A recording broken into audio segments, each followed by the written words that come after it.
नमस्कार दोस्तों, मेरा नाम है विशाल और आप सबका स्वागत है स्टॉक बॉक्स के बिजनेस स्टैंडर्ड एनालिसिस वीडियो में। इस चैनल को आप सब्सक्राइब ज़रूर करिए। अगर आपको बिजनेस न्यूज़पेपर्स पढ़ना पसंद है और आप पढ़ नहीं पाते तो हम कुछ बहुत ही क्रिटिकल आर्टिकल्स लेकर आएंगे आपके लिए यहाँ पर और उनके कॉज और इफ़ेक्ट को डिस्कस करेंगे और इन डिटेल बिल्कुल सिंपल लैंग्वेज में उन्हें हम डिकोड करने की कोशिश करेंगे। तो ज़रूर चैनल को सब्सक्राइब करें। शुरुआत करते हैं आज के सबसे पहले आर्टिकल से। चाइना का consumer price index slows down to 0, slides to brink of deflation. China का कंज्यूमर प्राइस इंडेक्स इंडिया में भी है, यूएस में भी, और हर जगह इससे हम महंगाई को मेजर करते हैं। तो इंडिया में जैसे सीपीआई का डेटा आता है, चाइना में ये 0 हो गया है स्लो होकर। इंडिया में कई लोग अभी सोच रहे होंगे कि काश ऐसा इंडिया में भी हो जाए कि महंगाई दर 0 हो जाए, कितना मज़ा है, चीज़ों के रेट्स नहीं बढ़ेंगे, चीज़ें सस्ती मिलने लगेंगी। बट ये एक इकॉनमी के लिए बिल्कुल भी अच्छी न्यूज़ नहीं है, स्पेशली जो इकॉनमी इस वक्त ग्रोइंग इकॉनमी है, जिसे आप एमर्जिंग इकॉनमी कहेंगे। तो शुरुआत करते हैं, इस आर्टिकल को समझते हैं हम। चाइना का कंज्यूमर इन्फ्लेशन रेट ये हो गया है 0 जून में, जहाँ पे आप देखेंगे फैक्ट्री गेट प्राइस और ज़्यादा नीचे गए हैं। यहाँ पे डिमांड में वीकनेस है, जिसकी वजह से डिफ्लेशन का खतरा है। अगर आपको लगता है महंगाई से आप परेशान हैं, इन्फ्लेशन से, इकोनॉमी में इन्फ्लेशन के सॉल्यूशंस होते हैं, लेकिन डिफ्लेशन को सॉल्व करना और मुश्किल है। डिफ्लेशन क्या होता है? महंगाई दर का बढ़ना इन्फ्लेशन होता है, तो घटने को हम बोलते हैं डिफ्लेशन।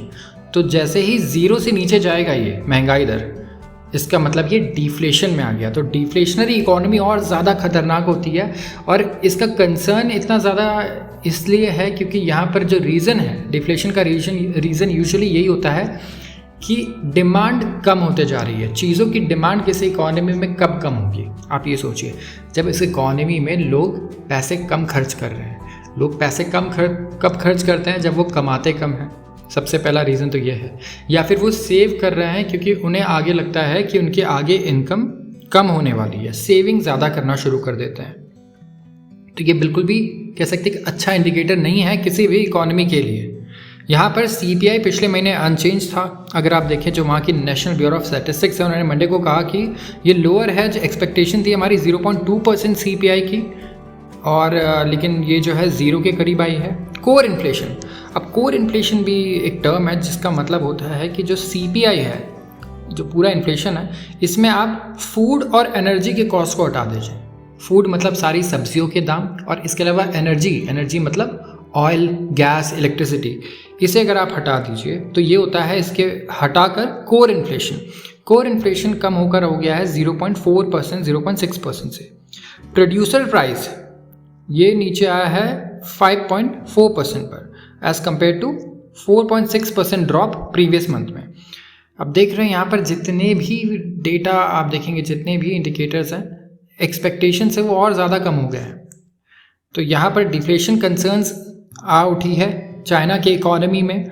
यहाँ पर इशू सबसे पहला तो यही है कि जो डिमांड है कंज्यूमर का और अब्रॉड दोनों कम हो चुका है। अब चाइना में आप देखेंगे बाहर जो डिमांड कम है क्योंकि बाहर इकोनॉमिक स्लो डाउन है। जर्मनी में इस वक्त आप देखेंगे ग्रोथ रेट ही नेगेटिव है, यूके में ग्रोथ रेट 0 है इस वक्त, यूएस भी अभी बहुत ज़्यादा मुश्किलों से गुजर रहा है। तो इंडिया एक अच्छी जगह है पूरे वर्ल्ड में अगर आप देखेंगे।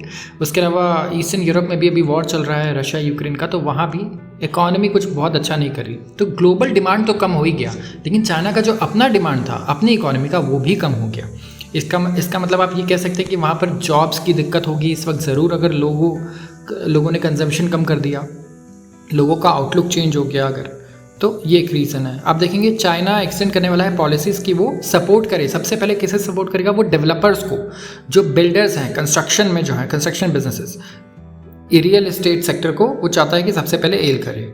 इसमें जैसे लोन रीपेमेंट्स हैं, इन सबको, इनकी पॉलिसीज़ को मॉडिफाई करेगा या नई पॉलिसीज़ लेके आएगा, जहाँ लोन रीपेमेंट के लिए या तो आप कह सकते हैं इंटरेस्ट रेट्स चेंज करे या फिर टर्म्स बढ़ा दे। आप देखेंगे जो चाइना में IPOs हो रहे हैं वो भी बहुत कम हो गए हैं। थर्ड हाफ में जो 2023 का है, यहाँ पे अर्निंग्स में बहुत वॉलीटिलिटी है।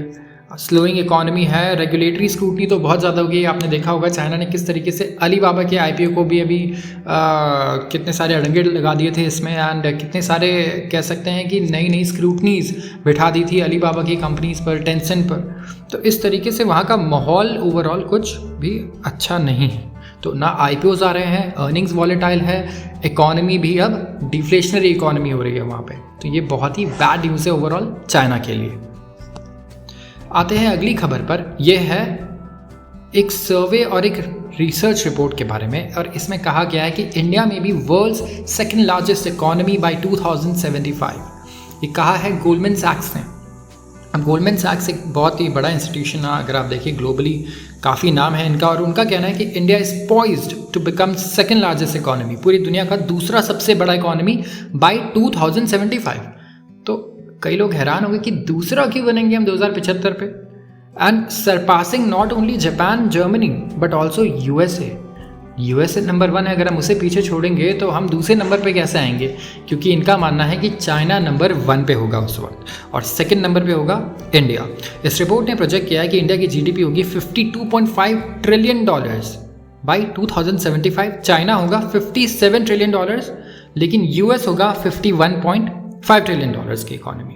Currently India 5th largest economy है पूरी दुनिया में, जर्मनी के पीछे। यहाँ पर हमसे आगे कौन कौन है? जर्मनी, जापान, चाइना और यूएस, 4 कंट्रीज़ हैं। जापान एशिया में दूसरे नंबर पर आता है चाइना के बाद, जर्मनी यूरोप की सबसे बड़ी इकोनॉमी, और यूएस तो पूरी दुनिया की सबसे बड़ी इकोनॉमी है ही, आपको पता होगा। इस इकोनॉमिक सर्वे के अकॉर्डिंग आप देखेंगे जो पार्लियामेंट में रखा गया, इंडियन इकोनॉमी प्रोजेक्टेड है कि रीच करेगी 3.5 trillion mark by the end of March. और भी बहुत सारे प्रोजेक्शंस हैं जहाँ पे कहा गया कि इंडिया 3rd लार्जेस्ट इकोनॉमी बन जाएगी 2030 में ही।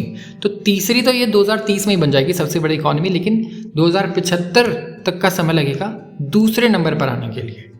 तो इंडिया के लिए सबसे इम्पॉर्टेंट इस रिपोर्ट के हिसाब से क्या है कि हम रियलाइज़ करें हमारा पोटेंशियल, हमारी ग्रोइंग पॉपुलेशन का पोटेंशियल। सबसे बड़ा एसेट इस वक्त इंडिया के पास क्या है?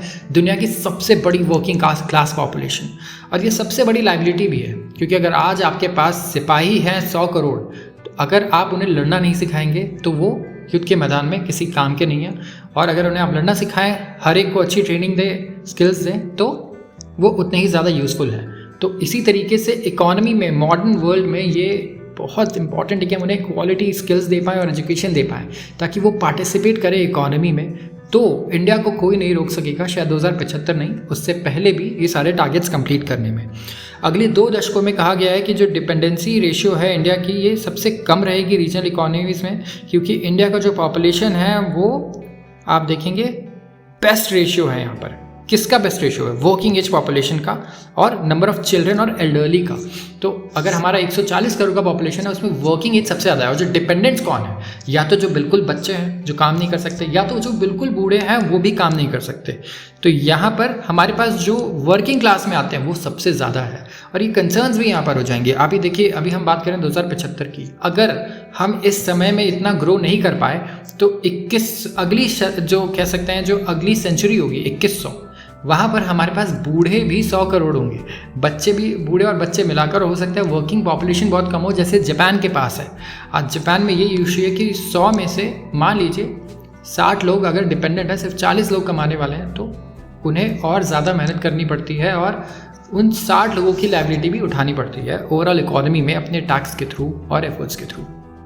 तो यहाँ पर आप देख सकते हैं किस तरीके से इंडिया एक ब्राइट स्पॉट है पूरे वर्ल्ड में, और इस वक्त सबकी नज़र है इंडिया पर कि वो किस तरीके से अच्छी पॉलिसीज़ के थ्रू, अच्छे रूल्स रेगुलेशंस के थ्रू, अच्छे कह सकते हैं माइंडसेट से कंड्यूसिव एनवायरनमेंट बना पाता है इंडस्ट्रीज़ के लिए, और अच्छे ऐसे ही FDIs आते रहेंगे हमारे पास। और हमारे स्टॉक मार्केट को भी आप देख रहे होंगे, इस वक्त पूरी दुनिया में one of the best performing stock markets है। इंडिया में इस वक्त हमारे इंडिसेस लाइफ हाई पर चल रहे हैं। तो आप देख सकते हैं जो इन्वेस्टर्स का आउटलुक है, स्टॉक मार्केट का इकोनॉमी से भी लेना देना नहीं, अगर आप कहें तो जो इन्वेस्टर्स से जो लेना देना है वो यहाँ पर आप देखेंगे कितना अच्छा आउटलुक है ग्लोबली इन्वेस्टर्स का इंडिया पर। तो आज के लिए बस इतना ही। अगर आपको ये वीडियो पसंद आई हो तो ज़रूर इस चैनल को सब्सक्राइब करें और इसे लाइक करना बिल्कुल ना भूलें। धन्यवाद।